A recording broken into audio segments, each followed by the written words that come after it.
So, on an afternoon, alone with me, I just found myself lost. I was down a wormhole. I was reading this 40,000 word long dissertation, right? This thing called moral injury. Have you ever had that where you just like get lost down a wormhole and you just end up reading a bunch of shit about something you don't really care about?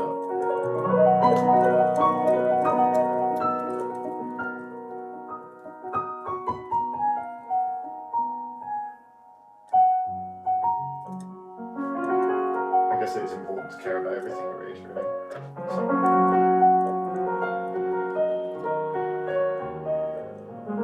Anyway, it's a moral injury. It's this psychological phenomenon, right?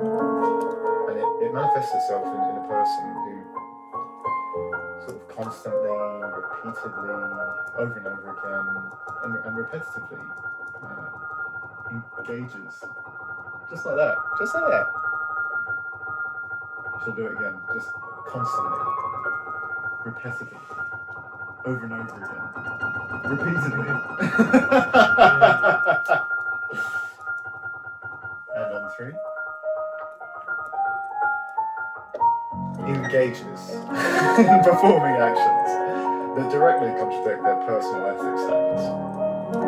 So, for example, if you take a pacifist, this fun-loving kid who grew up Catholic but has this little Buddhist interest, and say it peaks around age 13. Now, anyway, say you got this kid named Archie in your class, or maybe it's Alfie, but let's just set him on name. Anyway, imagine that he's been picking on you and your mates, and it's just gone on one lunchtime, just too goddamn fucking long.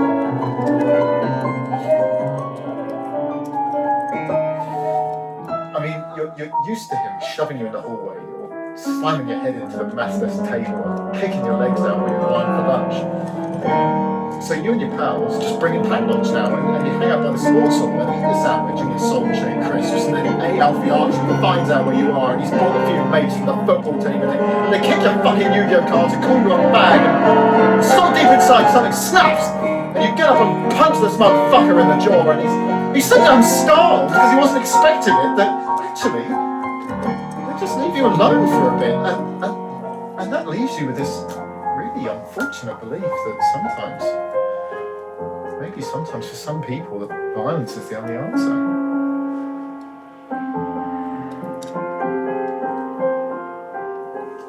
And it hurts you because you don't believe it.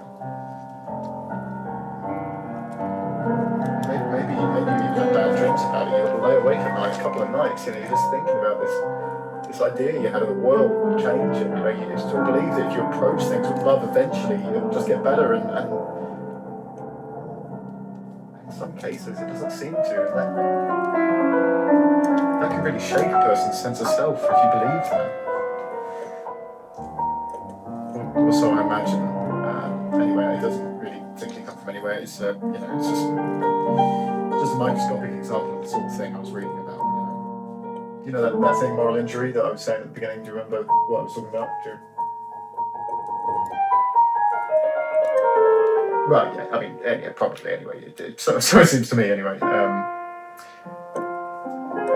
that any of it's particularly relevant in the slightest, to be honest. I mean, it's not something personal. It's not anything I'm insecure about. I came in to do something different, and so what I'm going to do, Tomasz, hopefully with a bit of your help, I just want to tell this little story about dogs.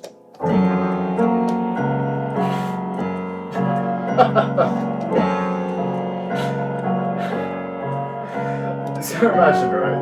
You're following me, yeah? Imagine this. So there's this little guy, and his name's Fluffy. And Fluffy, Fluffy loves walks, and he loves music, and he loves staying in front of the TV when he can, even though he doesn't always understand the content.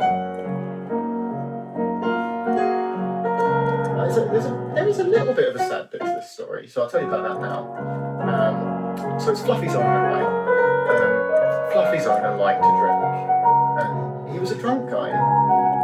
He'd fall asleep on the floor. So Fluffy would often have to roll him over just to keep him breathing, just to make sure. Eventually, Fluffy found food was scarce.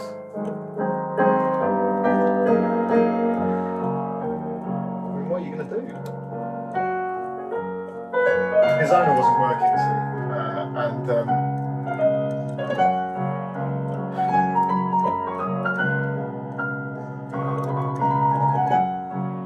and there was lots of stuff Fluffy was starting to notice about the house. It sort of went in sort of a couple of beats, really. I can say it like this. The roof was caving in. The floor was peeling up. And it was ever getting colder. Fucking winter, am I right, Tomasz?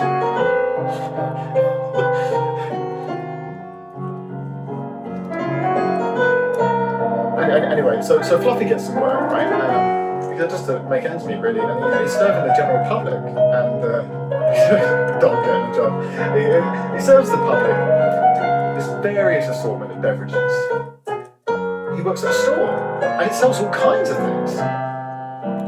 Although mostly it's things that make money for a giant mega corporation that does all sorts of awful things in Africa and Argentina and Brazil and Lithuania and Serbia and Kosovo and basically everywhere.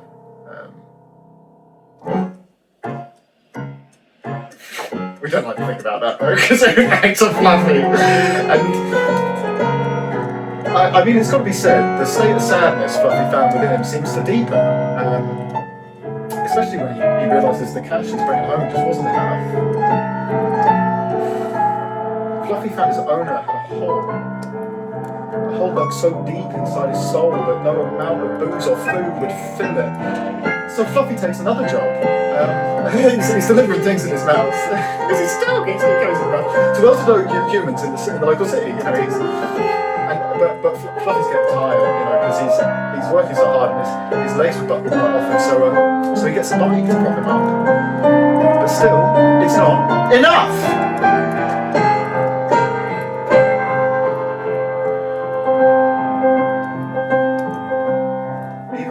Up to his owner, it brought him no closer to understanding the root of the problem. It was through sheer belief in healing love, the seed of which was planted young, and it kept Fluffy pushing through the winter until he was no more than fluff and bone. And even then, you'd think that would be good enough for a dog, but it wasn't.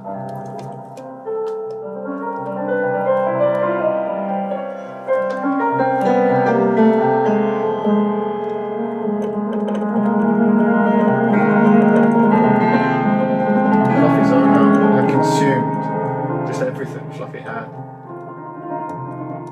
Until one day, he had to run away. He had to run away to the woods to be with the other dogs.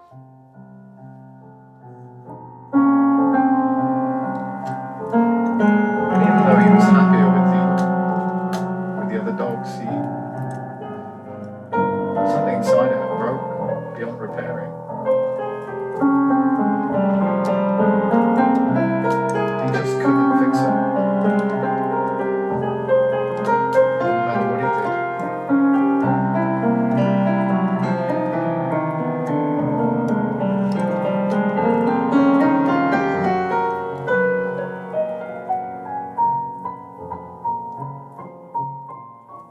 Fluffy, eh? Well, that's the end of this story. It's just another story about dogs.